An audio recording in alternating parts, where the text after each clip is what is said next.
Karen-ism. Here is where I've saved my moment to speak directly to white women. Know from the start that I'm not coming for you. This isn't a conversation that's rooted in aggression. It's about enlightenment. There is a complexity to this discussion that gets lost over Twitter and Instagram and even on TV. It's woman-to-woman talk because all women share common challenges. It's a second level of discrimination and struggle we face together each day. We can relate to being held to different standards than our peers, to having our work questioned and opinions dismissed. However, it's still important to level with the fact that our racial and gender struggles are not the same. In the past few years, we've seen this background discussion of intersectional unrest turned into a meme online. There's been a lot of talk about Karens. You might think it's a joke in itis, but it is a joke that sits on top of a real issue. In the way I understand and experience it, Karen is used to signify the disrespect people of color often encounter from white women. It is because all women have a history of being denied our own rights that white women can better understand the Black community's struggles for equality than white men. White women know what it's like to be fractionated. In the measure of worthiness, using America's scale, white men stand at the top of the hierarchy. They are the good old boys, the founders, other strategists for change. They're the ones who put their heads together to establish the laws we follow as a society. They are the highest valued, most respected citizens in this country. They aren't underpaid, they aren't undereducated, they aren't judged at first sight when they walk in the door of a business. They have passed the generational baton of privilege for hundreds of years. White women come right behind them. To this day, we and our male counterparts aren't paid equally. Women are judged by what we wear, by our decision to have children, by who we marry, by the way we wear our hair, by the color lipstick we choose. Yes, I relate to you on that level. Based on the unequal scale that women are weighed on when compared to men, I'm with you in that fight. But racial inequality is not that same fight. While you understand inequality, you don't understand it from a Black perspective, and failing to see that difference is where even allies to the Black and freedom movements can cause serious harm. There's a level of bias that even the most committed freedom advocate struggles to see. So let's revisit what Karen means.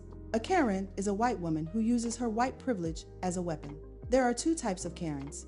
There is the Karen who is unapologetic about racist beliefs and who weaponizes skin color, using her whiteness to advance a victim narrative against a Black person.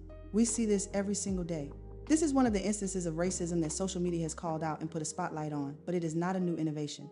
So often in history, the justification for the lynching and murder of Black men in the Jim Crow era was a white woman claiming to have been assaulted by Black men. I wrote about Emmett Till earlier, how Carolyn Bryant is reported to have waited 62 years to admit she had lied. Leveraged white womanhood's association with innocence and purity to sick bands of white men against an innocent young Black boy. How, while it was the act of two vile white men that delivered the painful death, it was the lies of Bryant, a white woman, that caused it. She made herself a victim and used her whiteness as a weapon to turn Emmett Till into a villain. And even with the admission of her lie, Bryant's family saw fit to uphold the injustice again, claiming Bryant had been misunderstood. This is the worst type of Karen. This is what Karen-ism unchecked turns into. So while it's a joke online, we can't let humor, used to temper pain, get in the way of the truth underneath it all. Privilege can't be helped. White people are born with it. It's ingrained in the very fabric of our country. It's rooted in the soil of America. Racism, however, is a choice. When you choose to activate your privilege to bring harm to another community, you're exercising racism. That harm can be physical, emotional, financial, or institutional. Being non-racist means thinking of how your privilege hinders other communities and actively working against that hindrance. A privileged person who chooses to be inactive is complicit in the violence of racism. That may be blunt, that may offend, but it's a fact. Look inside yourself and ask if you're okay with participating in all that means. The second variety of Karen-ism involves white women who are much less aware of the ways in which they may weaponize their whiteness. These are the all lives matter people. The message is technically true. The Black community would love to be able to focus on all lives. Our mission is to reach a point where history can mark the date when all lives begin to matter equally, but that is not our reality today. Unfortunately, that has never been our reality. A Black person in America wakes in the morning and goes to sleep at night being told that we do not matter. The message is reiterated every day on our TV screens. The message is reinforced with every denied loan application, with every job passed down by nepotism over merit, and with every unequal dollar poured into inner city school systems. Black lives don't matter, and until they do, screaming that all lives matter is racist. This second type of Karen is much more passive in their approach to Black people. They often intend to do well and come with the intent to help. They provide support, but only if the movement takes shape in a way that's familiar to them. When movement leadership conflicts with their notions of what's right, this type of Karen retreats to emotional manipulation.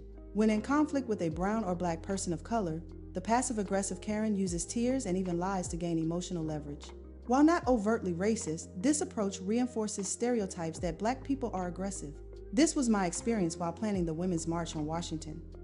I struggle when talking about the Women's March. I feel like I need more pages than this book allows to express how, as the only black chairperson of that movement, was targeted and attacked. The day to tell that full story is coming. It was difficult to organize with many white women who had never been a part of a social justice movement before. There were all these new faces and freshman voices attempting to come together on behalf of women's rights with no true racial justice lens.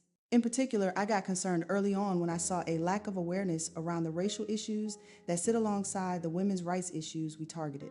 I recall a particular moment of despair when Bob Bland, a white woman and one of the other chairpersons, looked me in the eyes and asked what race had to do with women's rights. I was horrified because I knew her lack of understanding was not unique among the organizers. We had a lot of intense discussions and were publicly attacked. After all we endured, Bob now understands our plight. It makes me proud to watch her articulate the cause in front of her peers. White women rushed to the movement, and while I knew the power of the moment, I was also aware that because some in leadership alongside me weren't as experienced in activism, their potential to be dangerous was high.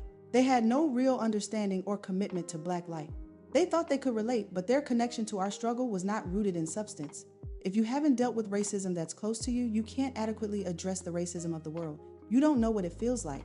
You don't know the repercussions of it. You can't even always identify it at times when it's staring you in your face. Every time I suggested that we integrate the disparity between Black, brown, and immigrant women in comparison to white women, the direction of the march became uncomfortable for too many. They didn't realize that their experience as white women was not the same as the experience of women of color. We couldn't march for their right to choose and ignore the specific nuances of Black and women of color as it relates to reproductive health. The issue wasn't that they were against bringing up race, they just didn't want to upset other people, so they tried to avoid the most important topics.